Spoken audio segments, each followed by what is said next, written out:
Hi, my name is Bill, and today I'm going to be showing you how to replace the idler pulley assembly in your dryer. The reason why you'd have to do this is because the shaft on the idler pulley assembly is damaged, causing the wheel not to spin properly. For this repair, we'll be using a Phillips head screwdriver, a 1/4 inch nut driver, a 3/8 inch nut driver, and a pair of needle nose pliers. Warning: before doing any repairs, please disconnect your power source. So this is the dryer we'll be using. It's a Maytag Maxima X. Keep in mind that yours might be a little bit different than what we've got here, but the same technique should still apply. The first thing you want to do is make sure you turn your gas off. So all we have to do now is turn our dryer around. Now we'll be removing the 2 screws here holding our top on.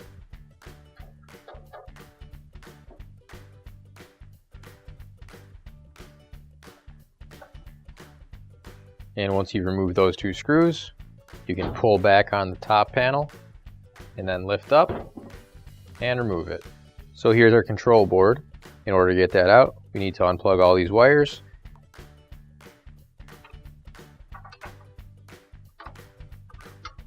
Keep in mind some of these have little tabs that you just have to push in the sides to release them.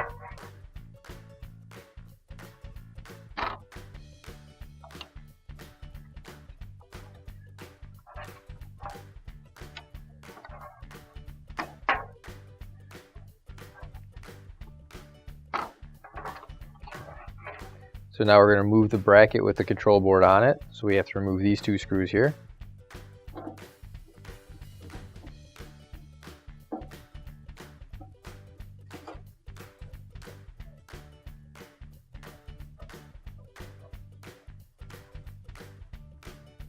Now that those screws are out, you can just lift up on the bracket and remove this side first.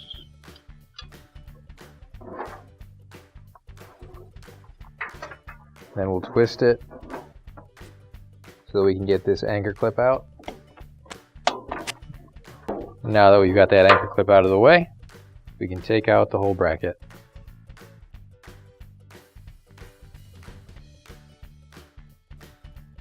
Now I've got a block of wood here. I'm going to lift up the dryer. I'm going to slide that block of wood underneath.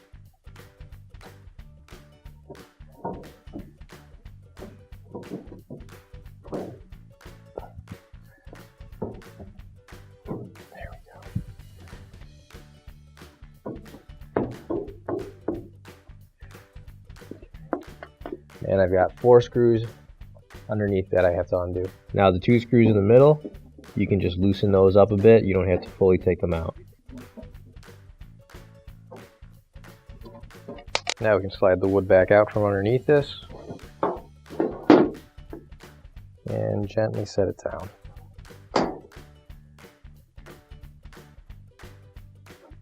Now we have to remove these 3 screws here.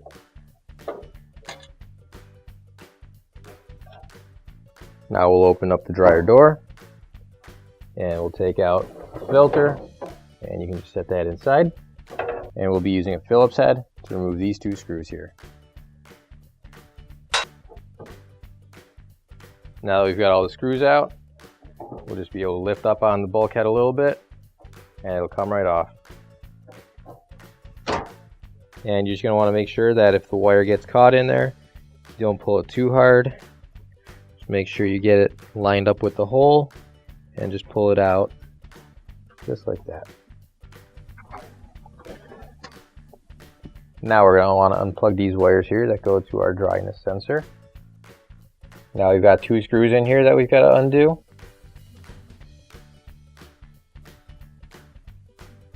So you'll see right here we still have a screw poking out of this hole where there's a screw still screwed in, and right here is where we just unscrewed that other screw.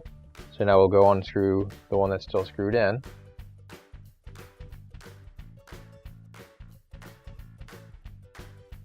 The next thing we need to do is remove this screw right here.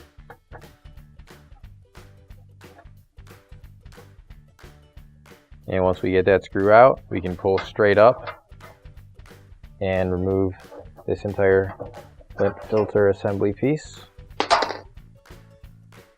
Keep in mind that if you didn't get the screws out when you were originally unscrewing them from the inside, that they'll still be in these holes.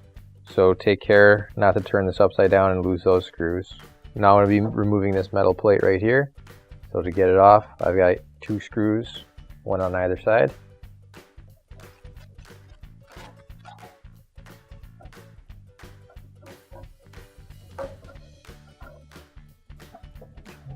And once you remove that second screw, that housing should come right off. The next thing we need to do is we need to remove this entire front part still. So we've got a few screws up here and a bunch of screws in here for this front bulkhead. So we're going to start up top first.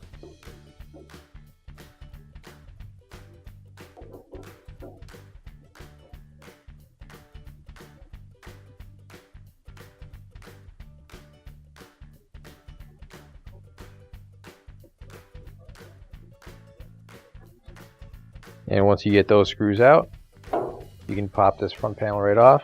Just want to lift up, and it should come right out.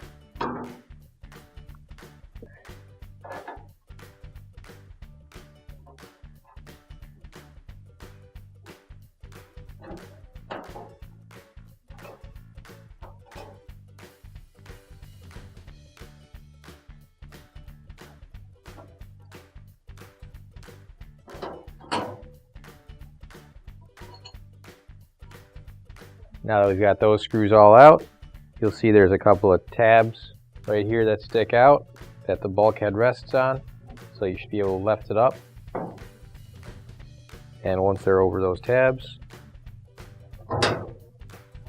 just kind of lift up on the drum as well, because you'll have the wheels on the other side that you have to get out.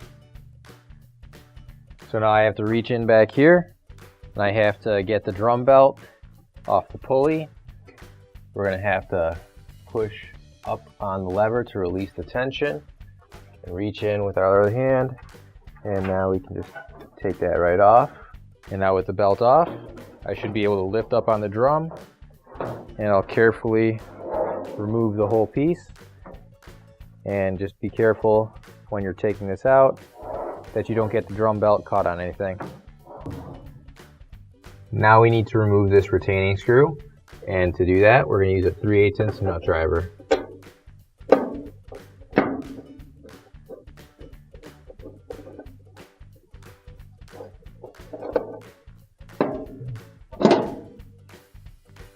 Now I want to remove this spring from the assembly here. Now you can grab your new OEM replacement idler pulley assembly, and if you don't have one already, you can find it on our online store. So now we're going to take the pulley assembly, and we're going to line it up to the hole where it was before, and we'll get that started by hand. And once we've got it in there enough, we can finish tightening it up with our 3/8" nut driver. So what you're also going to want to do is make sure that the pulley arm is up on that lip for the screw. You do not want to screw this in and have the pulley arm stuck between that lip, because otherwise you will not be able to rotate the arm like so, and it needs to be able to do that to function properly. So now once you've got the pulley assembly screwed back in, we can use this spring and reattach the spring to the assembly.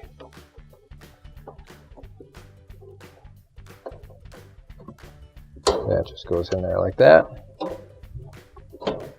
And there we go. And we're going to set it right on top of the back roller wheels.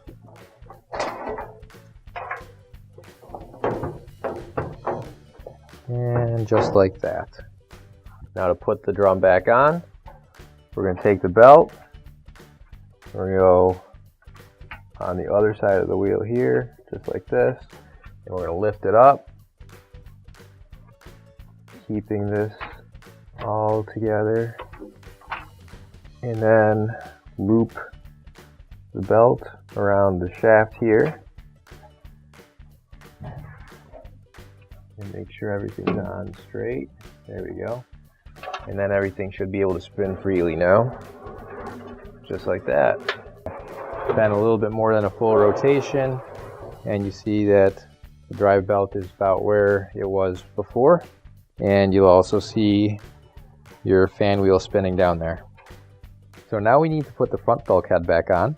In order to do that, lift up the drum a little bit so we can get these roller wheels underneath the drum and in their proper positions. And then once you've got that in there, you can lock the bulkhead into place with those little tabs, and then we can screw it all in.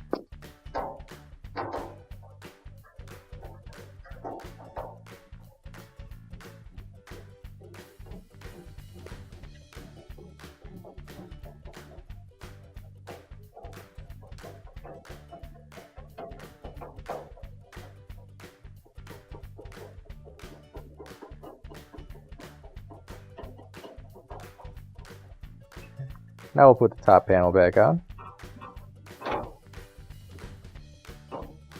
So what I'm going to do is there's a tab right here, and it has to go into this little slot, and that's going to be on both sides.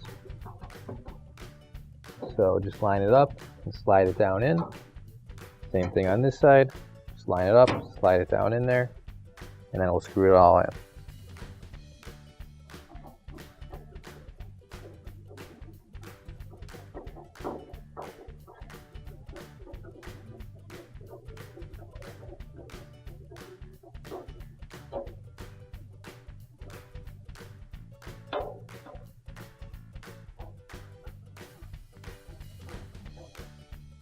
Now when we put this back on, we need to make sure that this slot right here goes into that tab. And then everything else should line up nicely for you.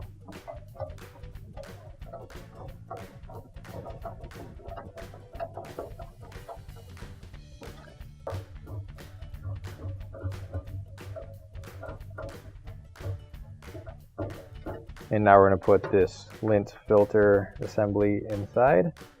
You're going to make sure that this cord goes out so that we can plug it into there. But you're going to want to line up this assembly on the bottom with that hole right there that goes into the fan blower wheel area. Now I'm going to plug these back in together. Now we'll screw this middle screw back in here.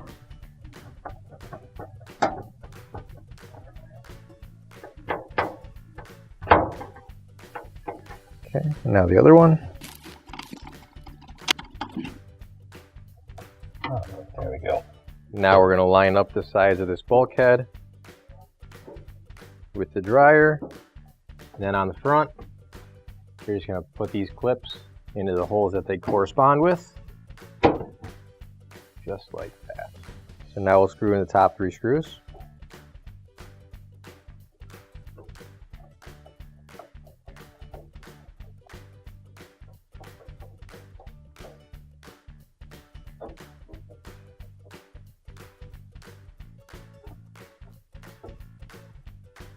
Now put the lint filter back in, and we'll close the door. Now we'll plug these 2 wires back in together. And we're going to line up all the holes on the bottom here. Once the holes are lined up on the front, you're just going to want to push forward so that tab's locked into place. And now we can screw it back down.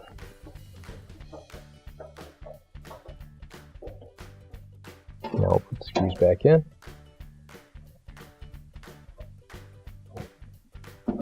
Just make sure you tighten up those middle screws real good.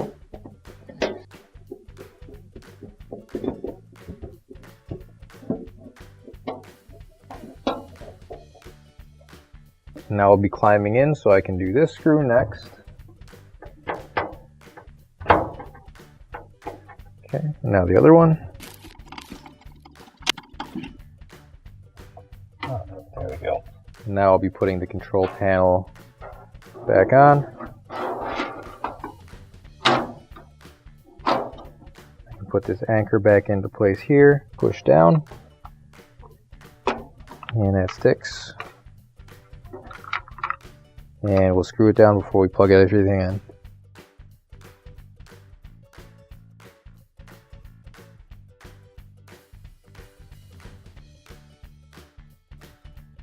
And then once we've got that back in, we can plug everything in. All the wires have just one spot where they can go, so it shouldn't be too difficult.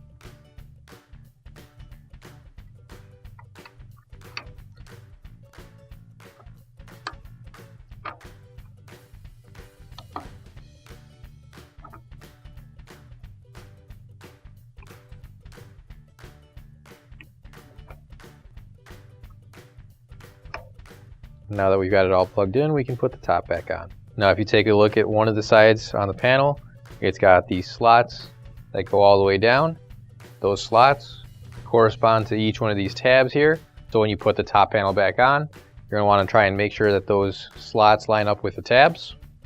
And as long as everything lines up, the top panel will slide in there nice and easy. And your back hole should line up nicely so we can screw it back in.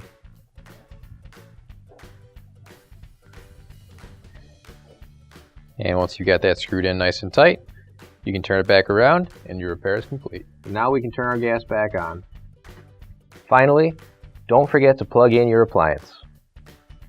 If you need to replace any parts for your appliances, you can find an OEM replacement part on our website, PCApplianceRepair.com. Thanks for watching, and please don't forget to like, comment, and share our video.